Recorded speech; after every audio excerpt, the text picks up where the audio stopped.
Good morning, everyone. The Delaware County Commissioner meeting for October 17, 2024 is now in session. Would you stand and join me in the Pledge of Allegiance? I pledge allegiance to the flag of the United States of America and to the republic for which it stands, one nation, under God, indivisible, with liberty and justice for all. Good morning, everyone. I'm Gary Merrill. I'm president of the board this year. To my right is Commissioner Barb Lewis, vice chair. And to my left is Commissioner Jeff Penton, fellow commissioner. And of course, our administrator, Tracy Davies, and our deputy administrator, Don Houston, and our clerks, Jennifer and Brandy. Let's begin. Resolution number 24-827, in the matter of approving electronic record of proceedings from regular meeting held October 14th, 2024. So moved. Second. Motion made and seconded. Discussion. Vote. Vote on motion 24-827. Mr. Merrill? Aye. Mr. Benton? Aye. Mrs. Lewis? Aye. We do not have any public comment today, so that brings us to item number 3. Resolution number 24-828, in the matter of approving purchase orders and announced certificates and payments of warrants in batch number CM APR 1016. So moved. Second. Motion made and seconded. Discussion. Vote. Vote on motion 24-828. Mr. Benton? Aye. Mrs. Lewis? Aye. Mr. Merrill? Aye. Resolution number 24-829, in the matter of approving the request for proposals for the provision of cardiac monitors and mechanical CPR devices for patients treated by Delaware County Emergency Medical Services. So moved. Second. Motion made and seconded. Discussion.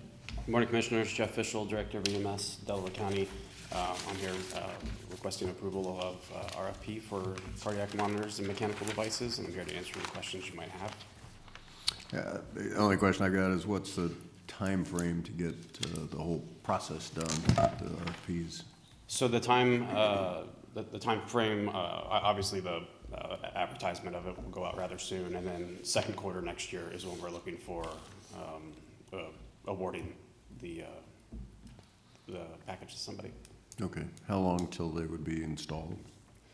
It's pretty quick after you've ordered them. I don't know of a significant supply chain delay in cardiac monitors like in other things within our industry. So I would assume that after we've awarded it, we'll have them on site, and then we'll have to do a full staff training on them. I'm thinking in the field being used within 3-4 months after we've awarded it.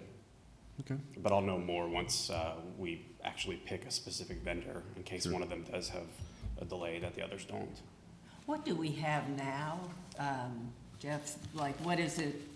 What is the improvement then with what we are ordering now versus what we have now? So the current brand we have is called Zoll. It's the Zoll X Series, and there's essentially only 3 vendors out there. There's Zoll, there's LifePak, and then there's Tempest, which is the Philips monitor.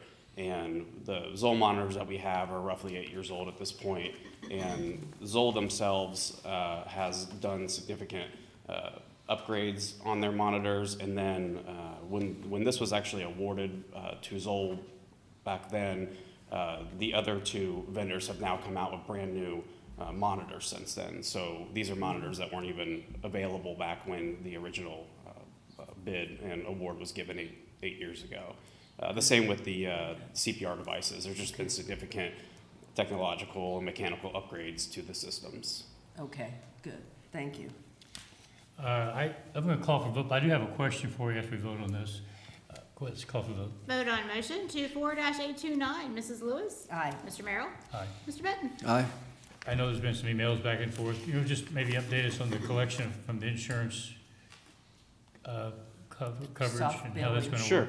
work. So I'll kind of give a pretty good overview of it at this point. So we meet weekly, except for this week because the onboarding team was on vacation with QuickMed Claims. But we have been meeting weekly with our new vendor, QuickMed Claims, and slowly onboarding into their system. There's very limited things that remain with them. It's essentially just signing on for them to collect from different payers, the different types of insurance companies for us. But we've made really quick and good progress with QuickMed Claims. We've done training on their back-end system to learn how to go in and read how the collections are going, and we're on track to go live by November 1st. We've signed a formal mutual termination agreement with Change Healthcare that they will only bill up to February 29th because it was a leap year this year. And then Quick Med claims will come and back bill from March 1st onward. So I did confirm with Quick Med claims that Medicare and Medicaid, which were really the only two that we were afraid of timely filing, do have a 365-day clause that you can bill within. So at this time, I'm under the impression we should not lose anything to timely filing. And Quick Med claims will come in and back bill everything from March 1st onward, and every new claim that we have going forward after November 1st. So while we have seen essentially zero revenue at this time, I expect that we're going to see quite, opening up a faucet. Well, I suspect if they're able to go back to March, it should be a fairly large Yes. back payment. And so the way it typically works with billing is they're going to bill it, and it usually takes roughly 90 days before we see something that's billed to come into our bank account. So it won't be immediate. It won't be in the first month. They always call it in that industry a pipeline. You keep feeding the pipeline. It keeps coming out the other.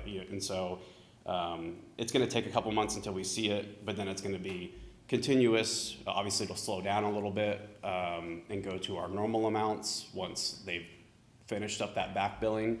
But yeah, in the beginning, it should be rather large amounts of money because of the back billing. Bottom line, we don't anticipate any loss of revenue. That's my understanding, is I don't anticipate any lost revenue from this. Just, I guess, a very large delay in it at this point. And keep us posted on that if anything changes. I will. And what we're talking about is soft billing. Could you explain soft billing so people understand? Sure. So, and there's about actually that. been a couple rule changes on it. Okay. So, but we still do it. We still do soft billing. So, soft billing is if we come take you or your loved one to the hospital and you have insurance, we send you a bill. We bill the insurance. Mm-hmm. If there's a copay or if there's a deductible, we do have to send a bill to your house. And we have to send consecutively for 120 days, and at that point, we write it off. And so we don't do any hard billing, meaning we don't send anybody to collections. If somebody sets up some sort of a payment plan, it's still written off within 120 days. But Medicare has made some changes recently where you're not allowed to just not send the remainder of the bill to the person.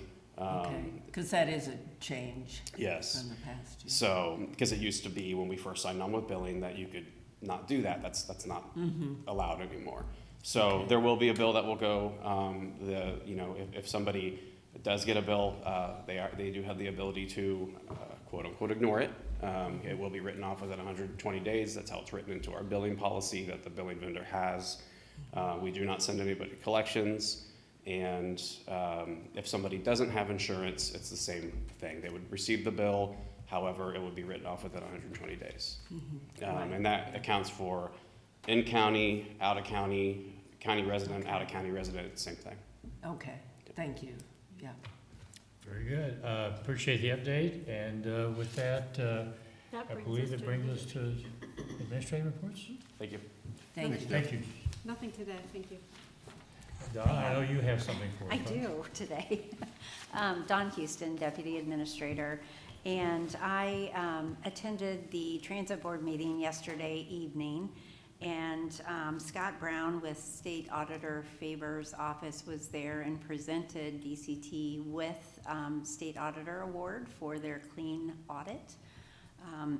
He indicated that there are about 4,200 audits that are done each year, and only 10% of those received the awards. So they were very pleased to accept the award, and they specifically shouted out to Andy Volnick, Sarah Anderson, and Bruce Lukey, the board member who oversees the Finance Committee. So they're doing a great job. Very good. Anything That's else? all I have. That's all I have. Thanks. Commissioner Lewis. Tomorrow morning, I speak at a panel on before corrections officers up on Kilbourne Road. And so anyway, Cassie and I are just giving a short introduction to Stepping Up. And I'll take it from the national and then the state level.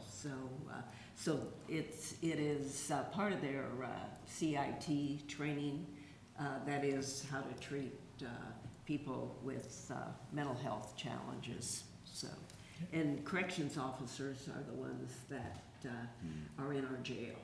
So should be They're working our jail, they're not in our jail. You're correct. They are working, yes, right, yeah, that's right. The way you said Yeah, that, I somebody. know, yeah. I'm sure they wouldn't And that's my appreciate sense of humor. that. Yeah, So. yeah. Yeah. So anything else? Well, it should be an interesting introduction then, won't it? Yeah, yeah. No, that's it. Okay, very good. Mr. Benton? I met with the Harlem Township Forum Group, who is a private citizens group. They're not the elected trustees, but they're working on developing a long-range strategic plan for Harlem Township. I applaud them. I think there were 9 in the meeting I went to Tuesday evening, and it was a very good group, asked a lot of good questions. They're very interested in working together with the commissioners, with law enforcement, with the county engineer and others who are working in helping Harlem Township figure out their path forward, you know, as they're so close to the Intel project and going to be impacted by that for sure. So again, good group, good progress, really interesting discussion, and I think we came away, you know, with particularly, I think they have a better understanding of what we do and what we're responsible for and what we're not responsible for, quite honestly. So, good meeting. Then DEC OWU, I don't know if you were going to mention this or not, but they had their entrepreneurship competition, and it was very well done. And they awarded some significant prizes to new businesses that won the competitions, the various levels of the competition, and they're going to expand these businesses in the Entrepreneur Center that we help fund jointly with the City of Delaware and OWU. And it's just doing exactly what we want it to do, and that is help create new businesses that hopefully will stay and grow their businesses here in Delaware County. So and it received, you know, it was a statewide competition. It received national publicity, and congratulations to OWU and Phil Smith for putting it together. Yeah, Phil's been on board 6-7 months now. So Yeah. I think he's doing a good job and working very hard to advance the Entrepreneur Center. Right. And, but do you have anything else? Nope, that was it. Okay, so, I don't have anything to add. I did meet with the Mayor of Galena yesterday afternoon at 2 o'clock, and we had a meeting, we talked about infrastructure, and specifically, we talked about roads, and that was a concern he had regarding meetings he's had with Chris Boschman, and positive meetings. And I really don't have anything other than that, but we do have need for executive session. We do. Resolution number 24-830, in the matter of adjourning into executive session for consideration of compensation of a public employee or public official, to consider the purchase of property for public purposes, to consider the sale of property at competitive bidding, for pending or imminent litigation, for collective bargaining, and for security arrangements and emergency response protocols. So moved. Second. Motion made and seconded. We have a lot on our agenda. Yeah. There were some blanks. Can we fill those in too? Call for a vote. Vote on motion 24-830. Mr. Merrill? Aye. Mr. Benton? Aye. Mrs. Lewis? Aye. With that, we're now in executive session. Thank you.